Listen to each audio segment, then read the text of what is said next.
Good afternoon. I'm Andrew Lawhorn, managing partner here at Bryant Ridge Auction Company, and this is Mr. William Gossage, content writer for us here, and does a fabulous job. So today is Feature Friday. This is something we started doing that we're really excited about. There's too many cool guns that come through these doors not to share it with you guys. Today, though, we've got the 1955 first-year Python. To find these on the open market is, I'm not going to say impossible, but you know, it's getting really close, next to impossible. Maybe we'll just say that. Yeah. This one, serial number 170, just absolutely an awesome example. This serial number 170 Python shipped to WC London and Company in Rutland, Vermont, November 14th, 1955. With only one in shipment.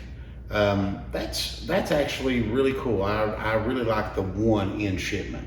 That means that more than likely this company ordered it because they heard that the new gun was coming out. I'm sure Colt really hyped this up. You know, hey, send me one of those Pythons, you know. So really cool stuff.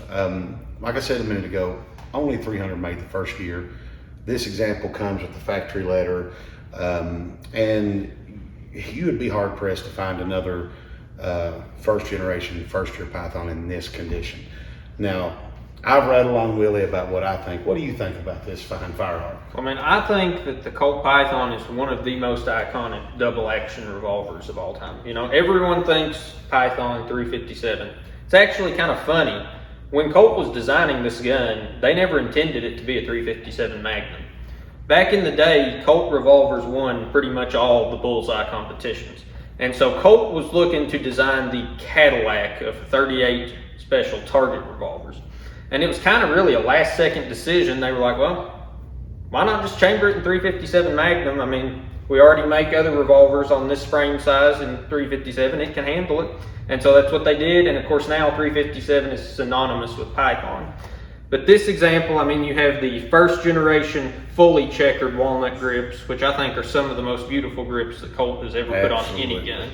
6-inch barrel with that iconic ventilated rib. And these early Pythons actually have a hollow underlug under the barrel because they thought it gave it better balance. And so the royal blue, of course, I mean, that was a top level finish, which only the most skilled polishers at Colt were allowed to put on a gun. Yeah. I mean, a lot of people would complain that the Python was overpriced, but this is just a classic example as you get what you pay for. This was, and arguably still is, the Rolex of revolvers. I believe they actually polished these on walrus hide polishing wheels, if that tells you anything. Yeah, they didn't pull any stops. I mean, they really done a fine job. And recapping what you were saying, Willie, just want to throw this little bit of information in here. Colt actually stayed true to their roots. They produced very limited amounts. Just pulling off the numbers on the top of my head, I think 3,500 blue Python target revolvers in 1980 to 81 chambered in the 38 special. And the nickel model of the same barrel length Python target was only 250 made. So we actually have those here as well. We have a couple if anybody out there is interested in purchasing. But recapping on what Willie here said, first generation grips is always indicative on a first year Python, the first gen. You got your hollow underlug barrel, which is indicative of only the first generation Pythons. And then what a few people know, I'm gonna let you guys in on this, is at the end of the barrel on the first generations, the whole end of the barrel, including the crown and the surface around it, is the full polished royal blue. On later models, only the crown end was polished and it's matte. So on the first gen Pythons, you can always tell an original barrel if it's a full polished blue all over, and the only matte finish on the outside of the gun is on the top rib of the barrel. It's a great piece. As Willie pointed out earlier, first gen grips. And a good way, if you are wondering if the grips are original, this isn't a 100% of the time, guarantee, but if you take them off and look at the insides of the medallions, they'll have some of that green, I believe they call it verdigris. Verdigris. Kind of like what you would see on an old cartridge that grows on the brass. If they've got that, that's a pretty good indication that they're old like the gun. Yes, that means nobody's, messed with them, switched out those medallions or anything like that.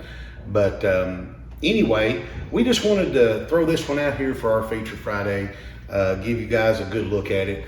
If you're interested in any of our firearms, give us a call. Or if you are interested in liquidating a collection or an estate, that is our business and we are the best at it. So give us a call at 606-787-7575 or email us at customerservice@bryantridgeco.com.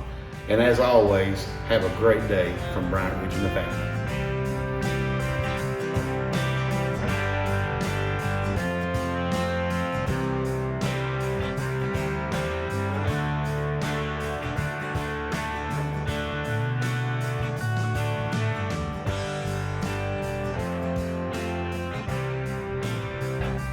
If you like that video, don't forget to like and subscribe so you don't miss the next one. And if you have any firearms or collections or estates you would like for us to liquidate for you, that's our business and we are the best at it.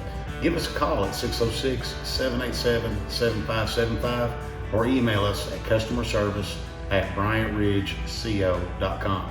And as always, thank you and have a great day from Bryant Ridge and the family.